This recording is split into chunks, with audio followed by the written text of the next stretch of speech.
right. Hey, welcome back to the Give Me Liberty podcast of the Standing for Freedom Center at Liberty University, where we defend life, liberty, and truth to ensure the foundations of freedom exist for the next generation. I'm joined by a very good friend of Liberty University, of the Standing for Freedom Center, Dr. Kevin Roberts, president of Heritage Foundation. Brother, welcome. It's great to see you. Man, it's always a blessing to do anything with Liberty. And given our mutual Texas connections, it's really fun to do it with you. Yes. Listen, God bless Texas. I'm a Texas native. I grew up there. That's my home. I married a Tennessee girl. Smart. We have a dog named Crockett. It makes sense. And we got 4 kids, but we live in Virginia. And so we feel like she's a Tennessee girl. I'm a Texas boy. We're both exiles and strangers, but Virginia's home now.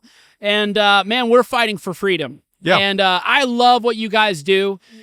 So appreciative of you guys holding the line. 2026 is upon us. It's right here. The 250th anniversary of our nation, the Declaration of Independence. We had a new creed, one that had never been given before. We're a nation that is founded on freedom. We recognize, though, that there are these ideologies, warring ideologies that are trying to infiltrate and hijack, whether it be secular progressivism, Islamofascism, or just wokeism, right? We're trying to reach Gen Z and win them. How do we win back our nation, even as we celebrate, the anniversary of our founding? How much time do we have? Oh, yeah. I'll be succinct, or at least I'll try to be. Number one, we need to tell people what we're for. And so obviously at Heritage, we're focused on policies and ideas, but also not just stating them, going to fight for them in the halls of Congress, in the halls of state legislatures. For that matter, offering them to international leaders like Nigel Farage and others. But all of that to say, sometimes in Washington, especially, our friends in office, maybe with the best of intentions, get caught up in what they call the impossible. And it sounds like we're only against things. And so the things that we're for, the American family, a strong free market, but also one that honors the dignity of work as we understand from the Christian tradition, national security, and also the health of American civil society, citizenship, where of course we can welcome immigrants legally, but that we have a conversation about the best aspects of why people want to come to the United States to begin with. Number 2, which actually I should have started with, is keep the faith. Yeah. Not just our faith in God, obviously, and remember that we're each of us a child of Jesus Christ, but that we can never let that truth be lost in the public square, which leads me to the third point, which I would say, even if I were not on this podcast, Liberty is one of the great and most important institutions, not just in the United States, but in the West. One of the reasons, to sum up here, Ryan, that it's been so easy for the radical left to trample us in politics and policy until Donald Trump came down that escalator is because we looked the other way when they were taking over our institutions. And so if we're going to be able to sustain what we're for, all of those policy ideas that I mentioned, it's not just going to be because we've won elections, that we've implemented good policy programs. It's going to be because we have revitalized our institutions that inculcate in our children Judeo-Christian values. Yes. We've got education is so critical. The 2 greatest culture-making institutions, you think about what Andrew Breitbart said, that politics is downstream from culture, but there is something north of culture and upstream from that, and that really is the family and the church. The progenitors of culture is the church. If the church is healthy and doing what the church is commissioned to do by God, to make disciples, and if the family, which is literally the progenitor of the human race, the next generation doesn't come into existence by a committee in Washington, D.C., it's a man and a woman who covenant together before God to get married and then procreate, right? We have to win that next generation. Not, they come from a family and then they're handed over to an educational institution that is tearing down and dismantling our values, right? Not just values of freedom, but the values of faith. Faith is being destroyed. We have to win that back. And so here we are. We're rededicating ourselves in the 250th anniversary of our nation to understand those freedoms that started this country in the first place. Many people don't even know the history of that. What do we do? Well, we have a slew of policy ideas at Heritage about how we fix education. But rather than go through that litany of details, I want to take a step back and address your question sort of historically and philosophically, because it's a very astute observation. If, in fact, we're going to secure a second 250-year period for the United States, it's going to start with the recognition that we cannot do so if the American family, the traditional nuclear family, continues to exist in such a deteriorated fashion. And obviously, people make different choices. There's a limited amount that you can do in terms of public policy, but you can be very clear as a civil society that that is the most important institution, very much to your point about it being upstream of our culture. The second thing is, as we move forward and we're in this era of great education reform, yes, dismantling the U.S. Department of Education, which has been at best the most mediocre implementation of national policy in the modern world. At worst, it's actually facilitated the following: families with the best of intentions sending their kids to public schools, and not only those schools failing them in terms of educational attainment, and not only indoctrinating them, but keep in mind specifically what they've been indoctrinating them for, and that is to hate the very institution, the family, Right. that sent them there. Yes. All of our policy prescriptions at Heritage and in the conservative movement are for naught if we don't address that, which is why, to wrap up here in this response, Heritage for 3 years has been working on a landmark paper on family policy, which will be out in the early part of 2026. We don't propose everything that we've thought of, but we want to get started with federal policy that can also amplify good decisions by men and women to resurrect, to revitalize the American family. And I'm optimistic about it. I think a lot of people that you would not expect are talking about this. Some of them from a Maha point of view, where they see the science and medicine of this. We've had a couple of talks about that here at AmFest. I agree with that, but I tend to see it more from a historical and Christian point of view. Those two things can coexist and build a political coalition. It's actually very exciting. Yeah, good.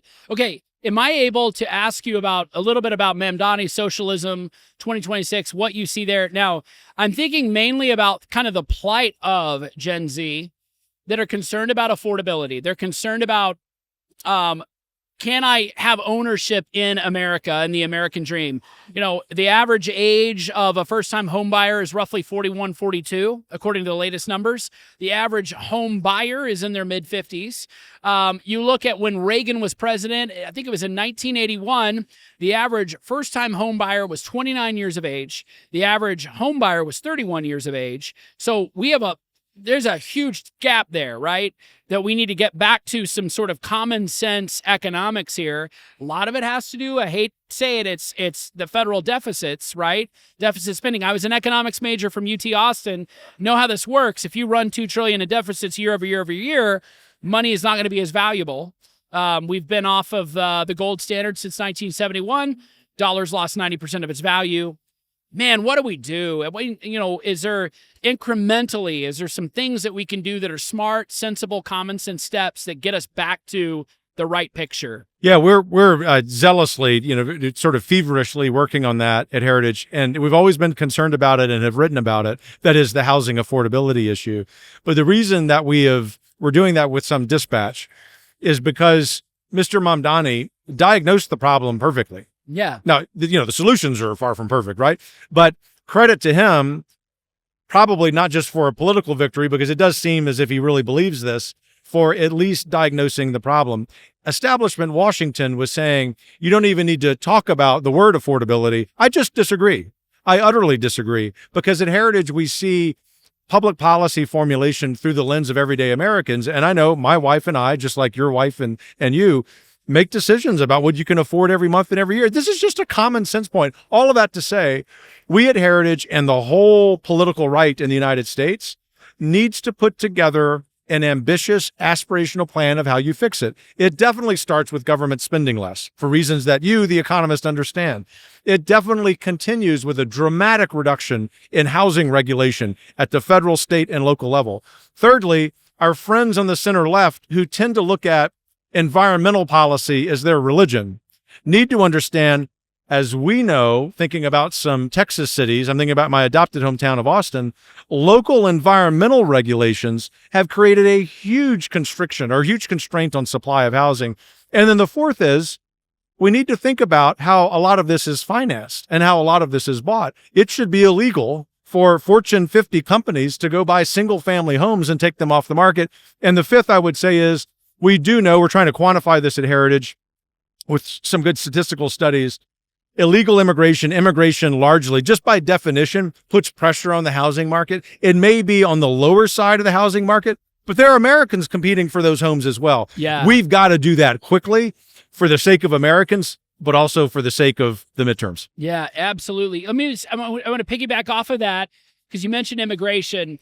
A growing concern that I get from Gen Z, and people email us, talk to us about this all the time, is just the threat of Islam, quite frankly, as an ideology, right? As a pernicious ideology, a worldview set, not really having a dispute about religious liberty so much as, when a people group comes in, not because of their ethnic origin, not because of the melanin color of their skin, none of that, but literally the ideology that is not compatible with a Western or even Christian understanding of the Republic, of law and order, civics, all of that. They want to set up parallel systems, Sharia councils, courts, tribunals. Once those things are allowed to go, this is not assimilation or naturalization. It becomes a form of invasion, any kind of immigration, no matter where that is from. What do you guys see from your perspective? How do we deal with this from a legal and even a political standpoint? We at Heritage agree with everything you just said. And so I want to home in on two big points, both of them pretty serious claims to make. The first is self-evident by Mamdani's win, by the victory of the mayor-elect in Miami.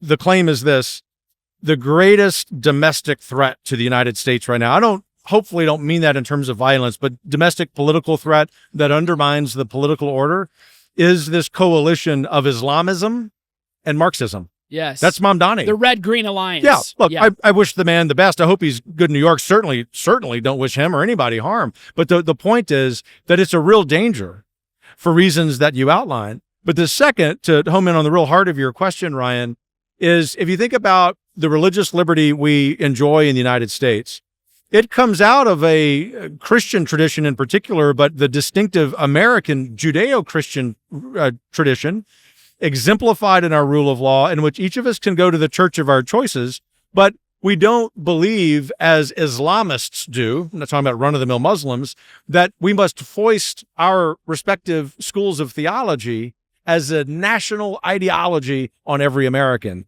Islamists do. And I credit friends in Congress like Representative Chip Roy, Senator Tommy Tuberville, and others for elevating this in the last couple of weeks. It is not a conversation about individual Muslims as much as it is a national conversation we must have about ideology over religion. Yeah, wholeheartedly agree. Final question. Anything else that has been unsaid that you would like to say, things that you are doing, how you're advancing freedom, anything? I want to say in response to that, just encouragement truly to everyone at Liberty. But the real encouragement I get is from two kinds of trips that I take. So I'm talking about other people. The first, and I mentioned this to the crowd at AmFest, everyday Americans.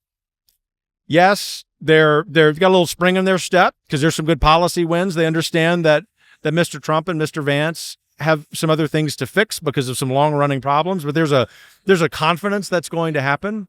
And everyday Americans know that elected officials are more and more beginning to answer the questions that they've had about the economy, about what we were just talking about, culture. But the second source or second type of trip I take is international. And what I see in Europe and Latin America, now even in the Far East, thinking about the new prime minister of Japan as I say this, is this fusion of conservatism as we understand and your audience understands it, but with the best elements of populism. Right. I'm not talking about the politics of grievance, which is not good as a national movement. Talking about something very simple. that we wouldn't have had our American Revolution without. And that is, the American people want to have power. And they're tired of Washington having 2.7 million employees in the federal government. They're tired of the federal government, not their states, having power. This refusion of conservatism and the best elements of populism is something Heritage is very proud to lead in Washington. And the reason we can say proud is not because it's our idea, but because it's the American people's idea. Take not just solace, but encouragement in that. And know, as everyone in your audience knows, God is not done with the American Republic. Yeah. Let's build a politics that reflects that. Amen. Amen. Brother, well said. Thank you for all you're doing. Man. Thank you for joining us. Certainly appreciate you. The honor is mine. Thanks. Thank you. Hey, did you find this helpful? I hope you did. Please like and subscribe, share with a friend, and also go to standingforfreedom.com where you can find more content, articles, podcasts, and our Theology of Politics series, all at standingforfreedom.com.